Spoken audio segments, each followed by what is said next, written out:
ጽህፈት ቤት በተሰጠው ጋዜጣዊ መግለጫ ላይ በትግራይ ክልል ከሚገኙ 61 ወረዳዎች መካከል 41 በሚሆኑት የዕለት ተዕለት የግብርና እንቅስቃሴ ተጀምረዋል ተብሏል።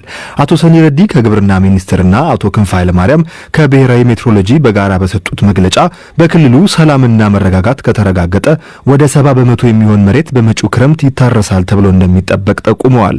አቶ ሰኒ በዛሬው መግለጫ ቀጣዩን ማብራሪያ ሰጥተዋል። out of 61 rural ወረዳ ከ61 ወረዳዎች 46ቱ የቀን ከቀን ስራ ጀምረዋል። አሁን ባለን መረጃ 70 በመቶ አርሶ አደሮች እርሻ ጀምረዋል። የክልሉ ጊዜያዊ አስተዳደር ለማዳበሪያ መግዣና ማጓጓዣ 1.8 ሚሊዮን ብር መድቧል። ከሚገዛው 800,000 ኩንታል ማዳበሪያ 322849 ኩንታል ከጅቡቲ ወደ መቀለ መጋዘን ተወስዷል። 24 ሚሊዮን ብር ለትራክተር ግዢ ተመድቧል። መንግስት ከአጋሮቹ ጋር በመሆን ለቀንድ ከብት 71.9 ሚሊዮን ብር መድቧል። በትግራይ ክልል በሁሉም ወረዳዎች ሰላም ከተመለሰ 70 በመቶ የመኸር ምርት ይጠበቃል። ከ950,000 ሄክታር መሬት 70 በመቶ ታርሶ በዋነኛነት የማሽላ፣ የጤፍ፣ የስንዴ፣ የበቆሎና የሰሊጥ ምርት ይጠበቃል። የተባበሩት መንግስታትን ጨምሮ የተለያዩ የሰብአዊ መብት ድርጅቶች ትግራይ ውስጥ መጠነ ሰፊ ረሃብ ሊከሰት እንደሚችል ስጋታቸውን ገልጸዋል። የኢትዮጵያ መንግስት ግን ከዚህ በተቃራኒው በክልሉ አስፈላጊው ሰብአዊ እርዳታ እየተደረገ እንደሆነና ረሃብ እንደሌለም አስታውቋል። ቢቢሲ ቀደም ሲል ያነጋገራቸው የትግራይ አርሶ አደር የኤርትራ ሰራዊት የአማራ ልዩ ኃይልና ሚሊሻዎች የእርሻ ማሳዎችን ምሽግ ስላደረጓቸው አርሶ አደሮች የእርሻ ስራቸውን ለማካሄድ ችግር እንደገጠማቸው ተናግረው ነበር። የትግራይ ጊዜያዊ አስተዳደር ባለስልጣን አቶ አበበ ገብረ ሕይወትም የትግራይ ገበሬዎች እንዳያርሱ በኤርትራ ሰራዊት በኩል ጫና እየደረሰባቸው መሆኑን ገልጸው ነበር። የኢትዮጵያ መከላከያ ሰራዊት የህዝብ ግንኙነት ኃላፊ ኮሎኔል ጌትነት አዳነ ግን ይህንን ክስ አጣጥለውታል። ዛሬ በተሰጠው መግለጫ ላይ በትግራይ ክልል መደበኛ ዝናብ እንደሚኖርና የድርቅ ስጋት እንደሌለም አቶ ክንፈ ገልጸዋል። the upcoming ክረምት rainy season በዚህ ክረምት ከሜቴዎሮሎጂና ሃይድሮሎጂ አንጻር ድርቅ አይጠበቅም። ክረምቱ አጀማመሩም መጨረሻውም ጥሩ እንደሚሆን ነው የሚጠበቀው። ይህም ከግብርና ከውሃ አቅርቦትና ከቀንድ ከብት አንጻር ነው። በክልሉ የተፈናቀሉ ሰዎች ቁጥር ከፍተኛ መሆኑንና የሰብአዊ እርዳታን ለማድረስ መሰናክሎች መብዛታቸውን የሚጠቅሱ የረድኤት ድርጅቶች ግን በተደጋጋሚ ስጋታቸውን መግለጽ ቀጥለዋል።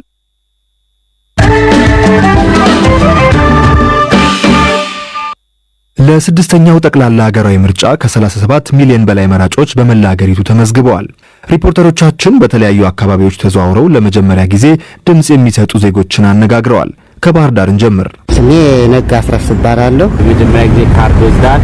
ተስፋ ምንድነው? ያው ለሀገራችን የተሻለ ነገር እንዲመጣ የኔም ግዴታ ስላለብኝ ሀገራዊ ምንድነው በአገር የሚያሳስብ ወገን ሲፈናቀል ወገን ሲሞት የኔም ጣፈንታ ነገ እንዳይደርስ አሻራዬን ለማስቀመጥ ስራ መጥቷል። ስራ መጀመሪያ እንግዲህ አሁን ገዝተው የሄዱት ምንድነው የገዙት? ያቆቆሎ ኩኪስ ባላሰር ኩኪስ ሱቅ ውድ ዕቃ ምንድነው? ውድ የሚባለው ማስቲካ ፖፖቲን ትሪደንት 5 ነው። እየጨመረ ስለዳሁን እነሱ እየጨመረ ነው። አሁን ሁሉ ነገር ኦቨር ነው። ማስቲካም ጨመረ። አረም 1 ብር የሚሸጠው ራሱ 2 ሆኗል። ጦር ማስቲካ ለመስራትም አስቸጋሪ ነው። አሁን ካርድ ወስደሃል። እንደ ተስፋህ ምንድነው?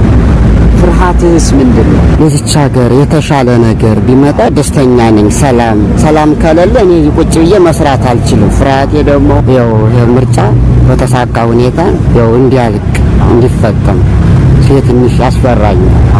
ፍቅር ሲሳይ ይባላል። የባህር ዳር ከተማ ነዋሪ ነኝ። ነፍሰ ጡር ነኝ። 8 ወር ነፍሰ ጡር ነኝ። እሺ። እና ከአንድ ወር በኋላ እንጠብቃለን። ከአንድ ወር በኋላ ወልዳለሁ። ስለዚህ ውጤቱም ይወለዳል፣ ልጁም ይወለዳል። አዎ ውጤቱም ይወለዳል። መወልዳትም ሴት ናት። እድላዊ ትባላለች። ተስፋ የምታረጊው ምንድነው? አዲስ በሚመሰረተው መንግስት ላይ በትኩረት መስራት አለበት ብዬ የማስበው አንደኛ ነገር ስራ አጥን ማጥፋት። የተለያዩ ፋብሪካዎች እየተገነቡ እንደሆነ ማውቃለሁ። እነዛ እየተገነቡ ያሉ ፋብሪካዎችን ጥሬ ዕቃዎችን በትኩረት በማቅረብ እንዳይቋረጡ ስራ አጦችን ከዛ በማሰማራት ስራ አጥን ይቀንሳል ብዬ አስባለሁ። ሁለተኛ ነገር ደግሞ አሁን ልዩነት ተፈጥሯል ክልል በሚለው ላይ የወጣቱ አመለካከት ተቀይሯል። ከዛ ላይ መስራት አለበት ብዬ አስባለሁ፣ አንድነት ለመፍጠር ማለት ነው። እንደ ሀገር እንደ ባህር ዳር ነዋሪም እንደ ምርጫውንም ስታስብ የሚያስጨንቀኝ ግጭት ነው። ለምሳሌ ብዙ የእምነት ተቋማት ሊሆኑ ይችላሉ። እንደገና ሰው ሊበዛባቸው የሚችላቸው አካባቢዎች ላይ ያው ሳታስበው የሚፈጠር ግጭት ሊኖር ይችላል ብዬ አስባለሁ። ማህበረሰባችን ያመለካከት ችግር አለበት። በዋናነት ያመለካከት ለውጥ እንዲኖር ማድረግ አለበት። ለድላዊት መጪው ዘመን በድል የተሞላ ተስፋ ያለበት እንዲሆን ነው ምኞትሽ? አዎ በጣም ምኞቴ ነው። አሁን ደግሞ ወደ ሐዋሳ እንውሰዳችሁ። ስሜ እንድሪያስ ምትረዳ እባላለሁ። እኔ የገበሬ ልጅ በመሆኔ አንፃር ስለ ምርጫ ማንነትና ጉዳይ ስለማላቅ ገጠር ስለተወለድኩ ምርጫ ማላቅም አሁን ወደ ከተማ አካባቢ ወጣ ስል ካርድ ወስጃለሁ። መጀመሪያ ጊዜ ነው። በጣም ደስ ይለኛል። ያው ሁሉም ነገር ስለሚያውቅ የምርጫ ጉዳይ ምንም ነገር አይመስልንም ነበርና ገጠር ላይ ብዙ ሰዎች ላይሳተፉ ስለሚችሉ ምክንያቱም በግብርና ስራ ላይ ብቻ ነው ጥረት ማድረጉትና አሁን ወደ ከተማ ወጣ ስንል ብዙ ነገር ነው ስለታዘበውና የምርጫ ጥቅምን ስላወቀን በጣም ጥሩ ነው ብዬ ነው የምገምተው። ስሜ ሊሊቶ ማሰል ባላለው የሚማረው ታቦር ትምህርት ቤት ነው። የተመዘገብኩት እዚህ ዶሜ ቀበሌ ነው፣ ሰፈሬ ስለሆነ እዛ ነው የተመዘገብኩት። ወስጃለሁ ካርዱ ነው። ያው አላቀውም ከዚህ በፊት ብቻ እኔ የምፈልገው መርጬ ያ መሪኔ ሰመራኝ ያለው ስሜት በጣም ደስ ይላል እና ለመጀመሪያም ጊዜ በመሆኑ ያው ለማየት ጓጉቻለሁ እና ተቀስቀሳን በጣም ደስ የሚል ነበር። ከደሴ ከተማ ነዋሪዎች ሁለቱ ደግሞ ስለመጪው ምርጫ ይህንን ብለውናል። ከዚህ በፊት እንግዲህ ምርጫ አልመረጥሽም። ስለ ምርጫ ስታስቢ ምንድን ነበር የሚሰማሽ? አሁን ለማውጣት ሲያደረገሽ ምክንያት ምንድን ነው? ምርጫውን ላይ አገራችን ጥሩ አይደለሽም። ስለዚህ ሰላሙ እንዴት ነው ሊመለስ የሚችለው? ማን ቢመረን ሰላም ይስተካከላል? እንደገና ደግሞ ንብረቱን፣ ሀገሩን፣ ቤተሰቦችን ሁሉም በታትኖ ነው ያለው። የትኛው ቤተሰብ ማለት በሰላም መኖር እንደሚችል ማንም አያውቅም። ዛሬ ያለው ነገር ነገ ይፈርሳል እንደዚህ። ስለዚህ የትኛው ሰላም ሊመልስ የሚችለው የትኛው መሪ ነው የሚለው ነገር ስለሆነ ሰላማችን እንዲመለስ ነው ዋና ገባሽ።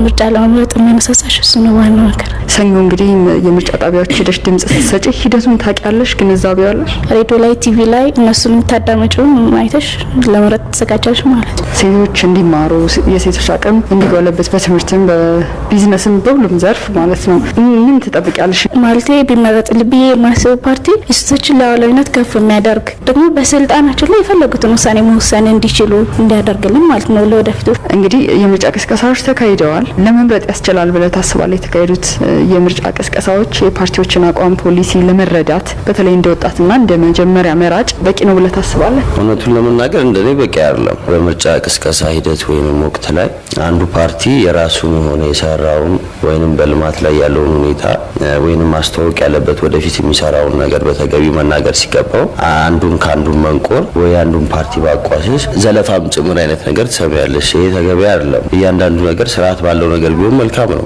የአብዛኛው ሰው አሁን ለምሳሌ ፍራቻ እያንዳንዱ ክልል ላይ ምን ያክል ምርጫ ካርድ እንደወጣ ይታወቃል። ምርጫው በምን አይነት ሁኔታ እንደሚካሄድ ይፈልጋል። ሰው ሰላም መሆኑን ነው የሚያስበው እና ትኩረት ሊደረግ የሚገባው ሰላም የሚለው ነገር ላይ ነው።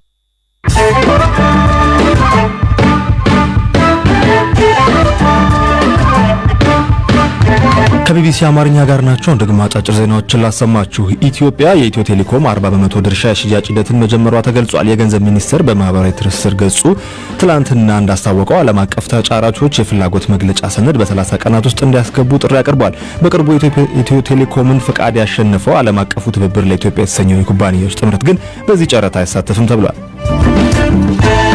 በየመን ጠረፍ አቅራቢያ አንድ ጀልባ መገልበጧን ተከትሎ በደርዘን የሚቆጠሩ አፍሪካውያን ስደተኞች ህይወታቸው ሳያልፍ አይቀርም ተባለ። አንድ የክልሉ ባለስልጣን እንደተናገሩት ከ160 እስከ 200 የሚደርሱ ሰዎችን የያዘች ጀልባ ከ2 ቀናት በፊት በአካባቢው ሰጥማ ነበር። ዜናዎቹ ናቸው። በአማራ ክልል ምስራቅ ጎጃም ዞን ባለፉት 2 ወራት ውስጥ ብቻ ለለቅሶና ለሰርግ በተተኮሱ ጥይቶች 12 ሰዎች መገደላቸው ተገልጿል። በተለያዩ አጋጣሚዎች በሚተኮስ ጥይት ሳቢያ የሚደርስን ጉዳት ለማስቀረት ደግሞ ለማህበረሰቡ የጦር መሳሪያ አያያዝና ህገወጥ ተኩስን በተመለከተ ግንዛቤ ማስጨበጫ ስራ እየተሰራ ቢሆንም እምብዛም ለውጥ እንዳልመጣ የዞኑ ፖሊስ መምሪያ የኮሙኒኬሽን ባለሙያው ዋና ሳጅን ስሜነህ በላቸው ለቢቢሲ ገልጿል። የፋሲካው መንበሩን ዘገባ ምረተ ስላሴ መኮንን ታቀርበዋለች። ዘላለም አበበ በአንዲት እሁድ ቀን 9 ሰዓት አካባቢ ያልተጠበቀ ክስተት እንደተፈጠረ ያስታውሳል። የዘላለም ወንድም በሰርግ ስነ ስርዓት መካከል በተተኮሰ ጥይት ተመቶ ህይወቱ አልፋለች። ወንድሙ ብዙም ጤንነት እየተሰማው ስላልነበረ ሰርጉን መሄድ ባይፈልግም ተደጋጋሚ ጥያቄ ስለቀረበለት ነበር ሄደው። ዘላለም ወንድሜ ለፍቶ አዳሪ መምህር ነበር በማለት ስለ ወንድሙ ይህንን ተናግሯል።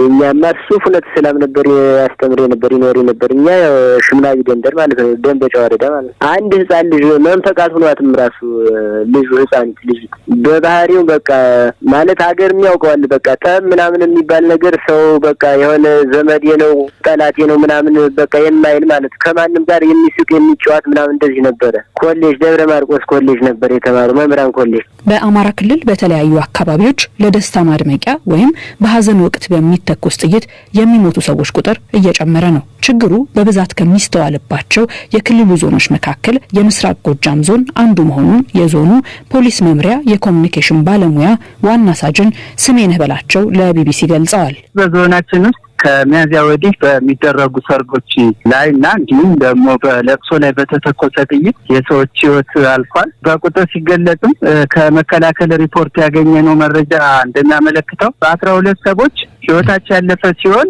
6 ሰዎች ደግሞ ጉዳት ደርሶባቸው በሕክምና ላይ ናቸው። ሟች ለቤተሰባቸው ታላቅ መሆኑን የሚናገረው ዘላለም አባታቸው ገና የ6 ዓመት ታዳጊ ያለ ህይወታቸው ማለፉን ተከትሎ እንደ ትልቅ ወንድም ኃላፊነት ወስዶ አስተምሮ ለቁም ነገር ያደረሰው ወንድሙ እንደሆነ በጥልቅ ሐዘን ገልጿል። እስካሁንም የወንድሙ ገዳይ ማን እንደሆነ እንደማይታወቅና በወቅቱ በርካታ ተኩስ ይሰማ ስለነበር ከማን በተተኮሰ ጥይት ተመቶ እንደሞተ ግልጽ አለመሆኑን ዘላለም ይናገራል። መሐላችን ነበር የሆነ ከመሐላችን ነው የትኛው እንደመታው ከሰርገኛው ይሁን ከማንም ተው እንጂ ማን እንደመታው ከመሐላችን ነው ወደቀ ይላል። አንድ ጊዜ ሁላችንን አንድ ጊዜ ያነሳነው ይላል። እንደዚህ አድርጎ በቃ ምንም መረጃ የለም። በቃ መረጃ ያው በድንገት ይሁን በአሁን ብለው የሚሆነ ስለ ብዙም ስላላረጋግጥ ዋና ሳጅን ስሜነህ በየጊዜው የጦር መሳሪያ አጠቃቀምን በተመለከተና በተለያዩ ስነ ስርዓቶች ላይ የሚደረግ ተኩስን አላስፈላጊነት ሁሉንም የአካባቢውን የጸጥታ መዋቅር በመጠቀም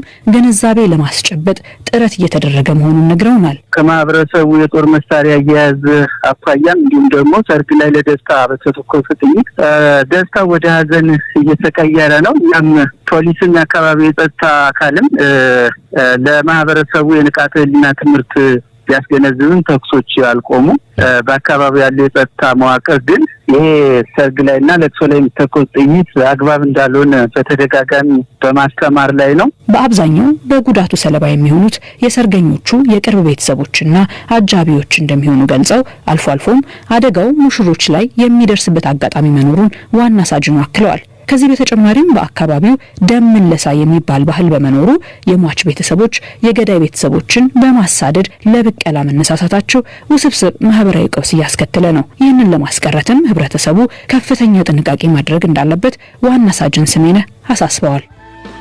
አድማጮቻችን እንግዲህ የዛሬው ስርጭታችን ተጠናቋል። ተጨማሪ መረጃ በድረገጻችን www.bbc.com/amharic እንዲሁም በፌስቡክ አድራሻችን ቢቢሲ ኒውስ አምሃሪክ ታገኛላችሁ። ዘሩባቤል ሰዲቃና ምረተ ስላሴ መኮንን አብረናችሁ ቆየን። ኦስካር